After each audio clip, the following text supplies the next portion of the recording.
നേത്ര സംരക്ഷണത്തിന് നമ്മുടെ Ahalya. Ahalya foundation eye hospital, കേരളത്തിൽ എല്ലായിടത്തും. മൂവാറ്റുപുഴ കടാതിയിൽ ബന്ധുവിന്റെ വെടിയേറ്റ യുവാവിന് ഗുരുതര പരിക്ക്. കടാതി മംഗലത്ത് നവീൻ ഗോപാലിനാണ് വെടിയേറ്റത്. വെടിയുതിർത്ത അർദ്ധ സഹോദരൻ ജുഗൽ കിഷോറിനെ മൂവാറ്റുപുഴ പോലീസ് കസ്റ്റഡിയിലെടുത്തിട്ടുണ്ട്. മൂവാറ്റുപുഴ കടാതിയിൽ ബന്ധുവിന്റെ വെടിയേറ്റ യുവാവിന് ഗുരുതര പരിക്ക്.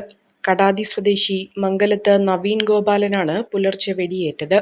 വെടിയുതിർത്ത അർദ്ധ സഹോദരൻ ജുഗൽ കിഷോറിനെ മൂവാറ്റുപുഴ പോലീസ് കസ്റ്റഡിയിലെടുത്തിട്ടുണ്ട്. സഹോദരിമാരുടെ മക്കളായ കിഷോറും നവീനും തമ്മിൽ വാക്കുതർക്കം പതിവായിരുന്നു.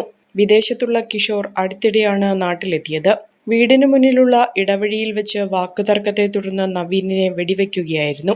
വയറിന് ഗുരുതരമായി പരിക്കേറ്റ നവീൻ കൊച്ചിയിലെ സ്വകാര്യ ആശുപത്രിയിൽ ചികിത്സയിലാണ്.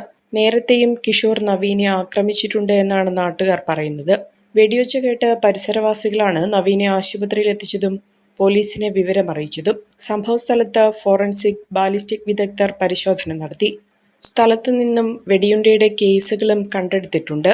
മൂവാറ്റുപുഴ ഡിവൈഎസ്പി എം ബൈജുവിന്റെ നേതൃത്വത്തിലുള്ള പോലീസ് സംഘം കൂടുതൽ അന്വേഷണങ്ങൾ നടത്തിവരികയാണ്. ാണ് പ്രാഥമികമായിട്ട് മനസ്സിലാവുന്നത്. നമ്മൾ ആയുധം കണ്ടെടുത്തിട്ടുണ്ടോ? ഇല്ല, കണ്ടെടുത്തിട്ടില്ല. അന്വേഷണം തുടങ്ങിയിട്ടുള്ളൂ. പിന്നെ ജോലി ചെയ്ത ആയുധം റിക്കവറിയിലേക്കുള്ള ഏത് തോക്കാണോ ഉപയോഗിച്ചിരിക്കുന്നത് മനസ്സിലാക്കാൻ കൈ തോക്കാണെന്നത് മാത്രമേ കിട്ടിയിട്ടുള്ളൂ. കൂടുതലായിട്ടുള്ള ഇൻഫർമേഷൻ കിട്ടിയിട്ടില്ല. പ്രതിപ്പോൾ കസ്റ്റഡിയിലുണ്ട്. പ്രതിപ്പോൾ നമ്മൾ കസ്റ്റഡിയിൽ ലൈസൻസ് ഉണ്ട്. ബാക്കി ഭാഗങ്ങൾ നമ്മൾ പരിശോധിക്കുന്നുണ്ട്. പർപ്പസിനാണ് ഇയാളുടെ ലൈസൻസ് നമ്മൾ പരിശോധിക്കുന്നുണ്ട്. സംഭവം നടന്നിട്ട് സമയമായിട്ടുള്ളൂ. പരിശോധിച്ചിട്ട് ബാക്കി പറയും. ലൈസൻസ് ഉള്ള തോക്ക് ഉപയോഗിച്ചാണ് കിഷോർ വെടിയുതിർത്തത് എന്നാണ് പോലീസിന്റെ നിഗമനം. ഇയാൾ തൊടുപുഴ റൈഫിൾ ക്ലബിലെ അംഗവുമാണ്.